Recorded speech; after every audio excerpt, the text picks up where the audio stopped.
Ezequiel, capítulo 15. O Senhor falou comigo, ele disse: Homem mortal, será que pode comparar uma parreira com uma árvore? O que vale uma parreira em comparação com as árvores da floresta? Você pode usá-la para fazer dela algum objeto? Será que a sua madeira serve para fazer um cabide para pendurar coisas? Não. Só presta para fazer fogo. E quando as pontas viraram cinzas e o meio está queimado, será que ela serve para alguma coisa? Não. Antes de ser queimada, essa madeira não prestava para nada. Agora que o fogo a queimou completamente, é mais inútil ainda. Pois o Senhor Deus está dizendo isso: como uma parreira é tirada da floresta e queimada, assim tirarei o povo que vive em Jerusalém e o castigarei. Eles escaparam do fogo, mas agora o fogo acabará com eles. Quando eu os castigar, vocês ficarão sabendo que eu sou o Senhor. Eles têm sido infiéis a mim, e por isso farei o seu país virar um deserto. Eu, o Senhor Deus, falei. Ezequiel capítulo 16. O Senhor falou comigo. De novo ele disse: Homem mortal, mostre a Jerusalém as coisas nojentas que ela tem feito. Diga a Jerusalém que o Senhor Deus lhe disse o seguinte: Você nasceu na terra de Canaã. O seu pai era amorreu e a sua mãe era heteia. Quando você nasceu, ninguém cortou o cordão do seu umbigo, nem lhe deu banho, nem esfregou sal em você, nem enrolou em panos. Ninguém teve dó bastante para lhe fazer qualquer uma dessas coisas. Quando você nasceu, ninguém gostava de você. E até hoje, a jogaram no mato. Uau. Quando passei por perto e vi você rolando no seu próprio sangue, embora você estivesse coberta de sangue, eu não deixei que morresse. Eu a fiz crescer como uma planta sadia. Você cresceu forte e alta e ficou moça. Os seus seios se formaram e o seu cabelo ficaram compridos, mas você estava nua. Quando passei de novo, vi que havia chegado o tempo de você amar. Então, cobri o seu corpo nu com a minha capa e prometi amar você. Sim, fiz um contrato de casamento com você e você se tornou minha. Sou eu, o Senhor Deus, quem está falando. Eu a lavei com água e limpei o sangue que a cobria. Passei azeite na sua pele. Eu a vesti com roupas bordadas e lhe dei sapato do melhor couro, um turbante de linho, uma capa de seda. Eu a enfeitei com joias, pulseiras e colares. Dei uma argola para o seu nariz, brincos para as suas orelhas e uma linda coroa para a sua cabeça. As suas joias eram de ouro e de prata, e você sempre usou vestidos bordados de linho e de seda. Você comeu pão feito da melhor farinha e tinha mel e azeite à vontade. Você era muito bonita e chegou a ser rainha. Em todas as nações falavam da sua beleza perfeita, porque fui eu que a fiz assim tão linda. Sou eu, o Senhor Deus, quem está falando. Mas você se aproveitou da sua beleza e da sua fama para dormir com qualquer um que passava. Usou os seus vestidos para enfeitar os seus lugares de adoração e ali você se entregava a qualquer um, como uma prostituta. Você pegou as joias de prata e de ouro que eu lhe tinha dado e com elas fez imagens de seres humanos. Você foi infiel a mim, adorando essas imagens. Você pegou os vestidos bordados que lhe dei e com eles vestiu as imagens e ofereceu a elas o azeite e o incenso que eu lhe tinha dado. Eu lhe dei comida, a melhor farinha, o azeite e o mel, mas você ofereceu tudo isso como sacrifício para agradar os ídolos. Sou eu, o Senhor Deus, quem está falando. Depois você pegou os nossos filhos e as nossas filhas e os ofereceram como sacrifícios a ídolos. Será que não bastou que você tivesse sido infiel a mim? Será que ainda precisava matar os seus filhos oferecendo em sacrifícios a ídolos? Durante a sua vida miserável de prostituta, nenhuma vez você se lembrou da sua juventude, quando estava nua rolando no seu próprio sangue. O Senhor Deus disse: ai de você, sim, ai de você. Depois de ter feito todo esse mal, você ainda construiu altares em todas as estradas para adorar ídolos e praticar a prostituição. Você arrastou a sua beleza pela lama e se ofereceu a todos que passavam e se afundou cada vez mais na prostituição e na adoração de ídolos. Você convidou os egípcios, seus vizinhos imorais, para que fossem para a cama com você, e com isso me deixou irado. Portanto, agora eu a levarei a mão, agora eu levantei a mão para castigá-la e para tirar a parte que você tinha na minha bênção. Eu a entreguei aos filisteus, que a odeiam e que estão com nojo das ações imorais que você tem praticado. Não satisfeita com tudo isso, você correu atrás dos assírios, você foi prostituta deles. Mas eles também não deixaram satisfeita. Depois você serviu de prostituta para os babilônios, aquela nação de comerciantes, mas eles também não a deixaram satisfeita. O Senhor Deus diz o seguinte: você fez tudo isso como uma prostituta sem vergonha. Em todas as ruas você construiu altares para ali adorar ídolos e praticar a prostituição. Mas você não faz isso por dinheiro, como uma prostituta qualquer. Você é como uma mulher que, em vez de amar o seu marido, comete adultério com estranhos.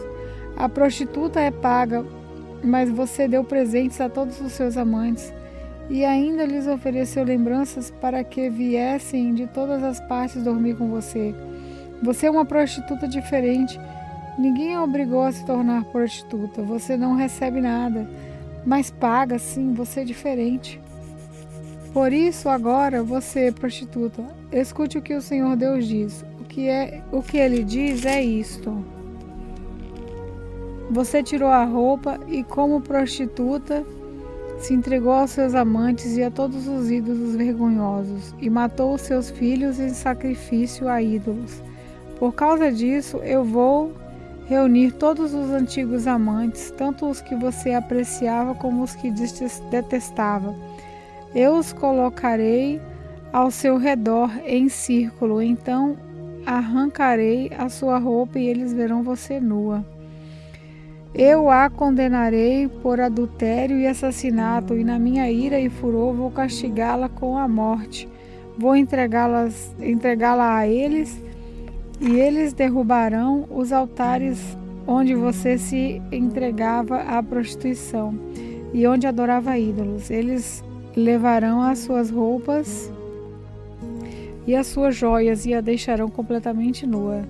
Eles vão atiçar a multidão para apedrejá-la, e com as suas espadas cortarão você em pedaços. Eles destruirão com fogo as suas casas e deixarão que muitas mulheres vejam o seu castigo. Farei com que você deixe de ser prostituta, farei com que deixe de dar presentes a seus amantes. Aí o meu furor passará e eu me acalmarei, não ficarei mais irado, nem terei ciúmes. Você esqueceu como eu a tratei quando era moça?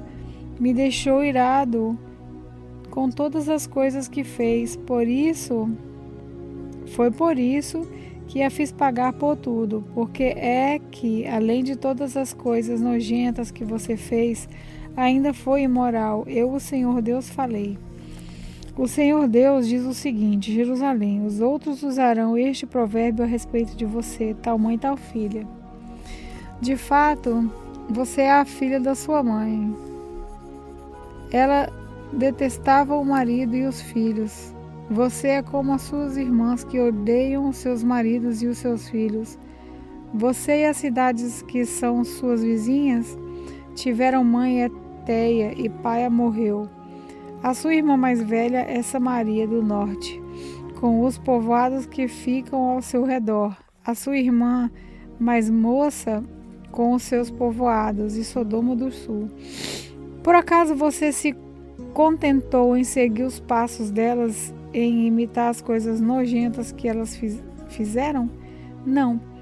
Em pouco tempo você se tornou ainda mais imoral do que elas em tudo o que fazia.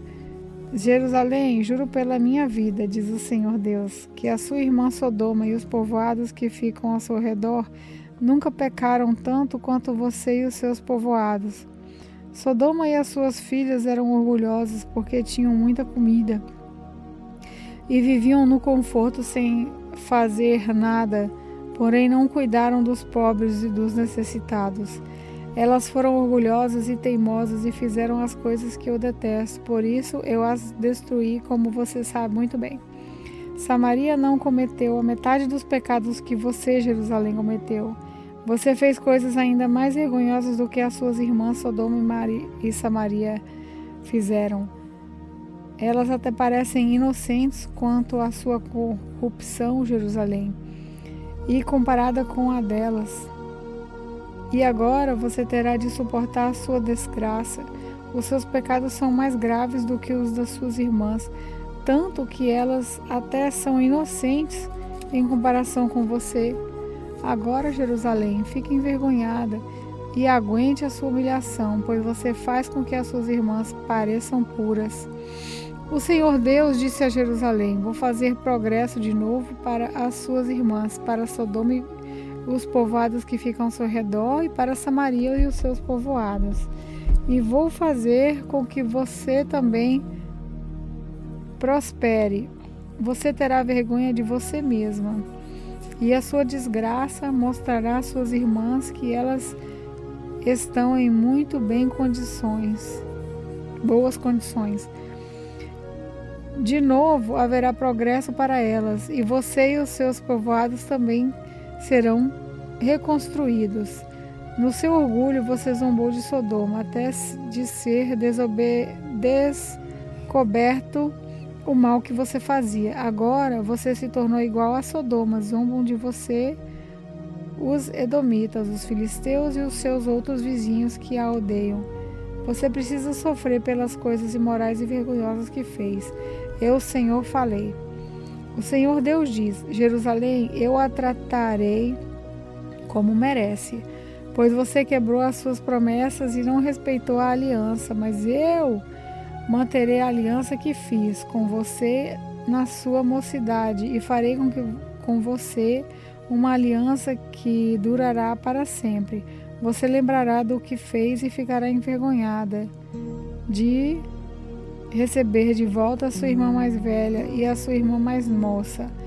Eu as darei a você como se fossem filhas, embora isso não fizesse parte da nossa aliança.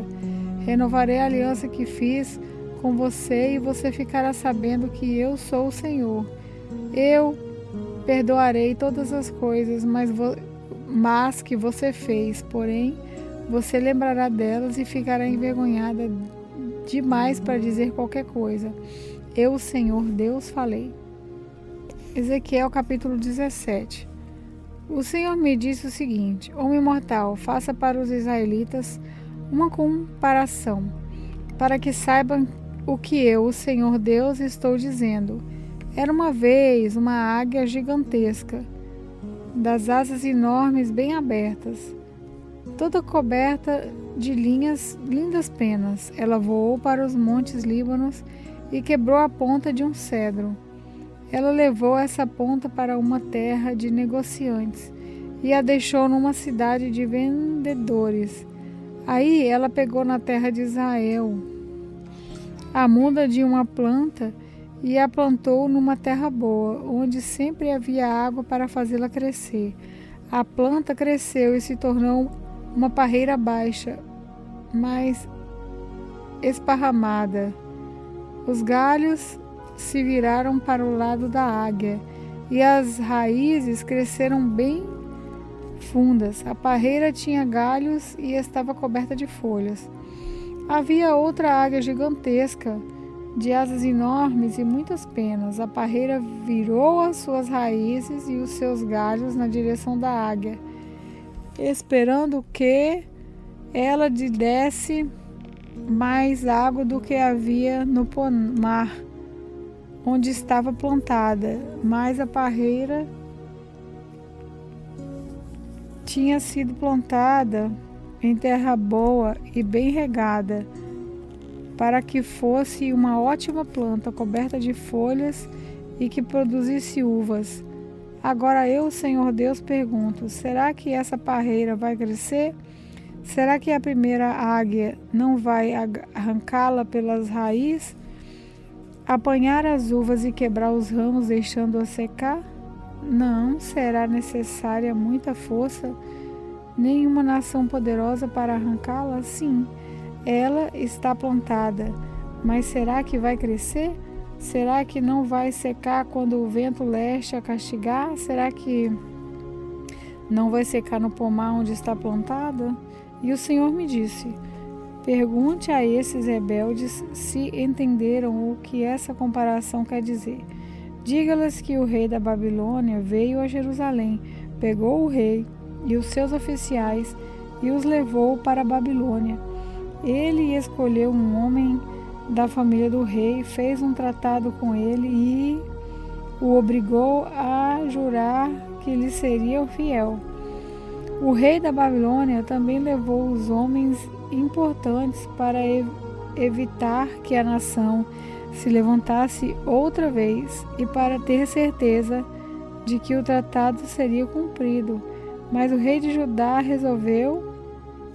se revoltou e enviou mensageiros ao Egito para conseguirem cavalos e um exército numeroso. Será que isso vai dar certo? E quem faz uma coisa dessas, será que vai escapar? Será que pode quebrar o tratado e escapar do castigo? Juro pela minha vida, diz o Senhor Deus, que esse rei morrerá na Babilônia, pois quebrou o juramento e o tratado que havia feito com o rei da Babilônia, que o pôs no trono. Nem o poderoso exército do rei do Egito seria capaz de ajudá-lo na guerra. Quando os babilônios construírem rampas e torres de ataque a fim de matar muita gente, ele quebrou o juramento e o tratado que havia feito, e porque fez todas essas coisas, não escapará. O Senhor Deus diz: juro pela minha vida que eu castigarei o rei por ter quebrado o tratado que pelo meu nome ele jurou guardar.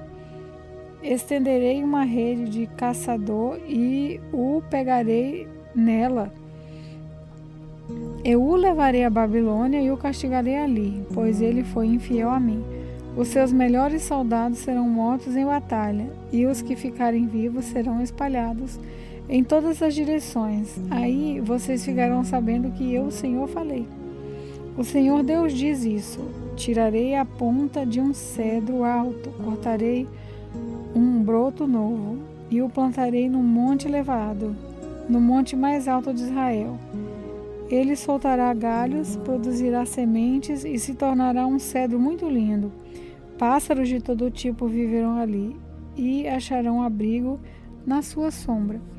Todas as árvores do campo ficarão sabendo que eu sou o Senhor. Eu derrubo as árvores altas e faço as árvores pequenas crescerem. Eu seco as árvores verdes e faço com que as árvores secas fiquem verdes de novo. Eu, Senhor, falei. Eu cumprirei o que prometi. Ezequiel capítulo 18. O Senhor me disse o seguinte: por que será que na terra de Israel o povo vive repetindo o ditado que diz: os pais comeram uvas verdes, mas foram os dentes dos filhos que ficaram ásperos? Juro pela minha vida, diz o Senhor Deus, que vocês nunca mais repetirão esse ditado em Israel, pois a vida de todas as pessoas pertencem a mim, tanto a vida do pai quanto a vida do filho. A pessoa que pecar é que morrerá. Imaginem que exista um homem verdadeiramente bom, correto e honesto. Esse homem não adora os ídolos dos israelitas, nem come a carne dos sacrifícios oferecidos em templos proibidos. Ele não seduz mulheres casadas, nem tem relações com mulheres durante as regras. Não engana nem rouba ninguém, devolve aquilo que lhe foi dado como garantia de empréstimo, dá comida a quem tem fome e roupa a quem está nu. Quando empresta, não cobra juros altos, recusa-se a fazer o mal e em qualquer questão as suas decisões são justas. Obedece aos meus mandamentos e guarda cuidadosamente as minhas leis. Esse homem é correto e viverá, diz o Senhor Deus. Imaginem também que este homem tenha um filho que rouba, mata e faz coisas que o pai nunca fez. Esse filho come a carne dos sacrifícios oferecidos no templo proibido e seduz mulher casada, engana os pobres, rouba e fica com aquilo que lhe foi dado como garantia de empréstimo. Ele vai aos templos pagãos, adora ídolo nojento e empresta dinheiro a juros altos. Será que ele vai viver? Não, não vai. Ele fez todas essas coisas vergonhosas e morrerá por causa delas. Esse filho será culpado da sua própria morte. Agora, imaginem que, por sua vez, esse filho tenha um filho. Esse filho vê todos os pecados que o pai cometeu, mas não segue o seu exemplo. Não adora ídolos, os israelitas, não come carne do sacrifício oferecido em templo proibido, não seduz mulher casada e não explora nem rouba ninguém. Ele devolve aquilo que lhe foi dado como garantia de empréstimo, dá comida a quem tem fome e roupa a quem está nu. Ele se recusa a fazer o mal e não empresta dinheiro a juros altos. Guarda as minhas leis e obedece os meus mandamentos. Ele não morrerá por causa do pecado do seu pai, e certo viverá. O pai dele enganou, roubou e se prejudicou os outros. Por isso morreu, por causa dos seus próprios pecados. Mas vocês perguntam, por que é que o filho não sofre por causa dos pecados do pai? A resposta é essa: é porque o filho fez o que era correto e bom. Ele guardou as minhas leis e as seguiu cuidadosamente. E por isso é certo que viverá. Aquele que peca é que morre. O filho não sofrerá por causa dos pecados do pai, nem o pai por causa dos pecados do filho. A pessoa boa será recompensada por fazer o bem. A pessoa má sofrerá o mal que pratica. Se um homem mau parar de pecar, se guardar as minhas leis e se fizer tudo o que é certo e bom, não morrerá, certo viverá. Todos os seus pecados serão perdoados e ele viverá, porque fez o que é correto. Vocês pensam que eu gosto de ver um homem mau morrer? Pergunta o Senhor Deus. Não. Eu gostaria mais de vê-lo arrepender-se e viver. Mas se um homem correto deixar de fazer o bem e começar a fazer todas as coisas más e vergonhosas que os homens maus fazem, será que ele vai continuar a viver? Não. Nenhuma das boas ações que ele praticou será lembrada. Ele morrerá por causa da sua infidelidade e dos seus pecados. Mas vocês dizem, o que o Senhor faz não está certo. Escutem aqui, israelitas. Vocês pensam que o meu modo de fazer as coisas não está certo? Pois o modo de vocês é que não está. Quando um homem direito para de fazer o bem e começa a fazer o mal, então ele morre. Ele morre por causa do mal que praticou. Quando um homem mau para de pecar e faz o que é certo e bom, ele salvou a sua vida. Ele compreendeu o que estava fazendo e deixou de pecar. Por isso é certo que ele não vai morrer, mas continuará a viver.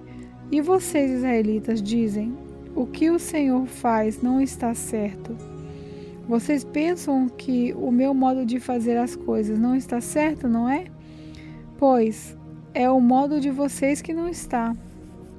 Agora eu, o Senhor Deus, estou dizendo a vocês, israelitas, que vou jurar cada um pelo que tem feito. Arrependam-se de todos os mal que estão praticando e não deixem que os seus pecados os destruam. Abandone todo o mal que vem fazendo e criem dentro de vocês mesmo um coração novo e uma mente nova. Israelitas, por que vocês querem morrer?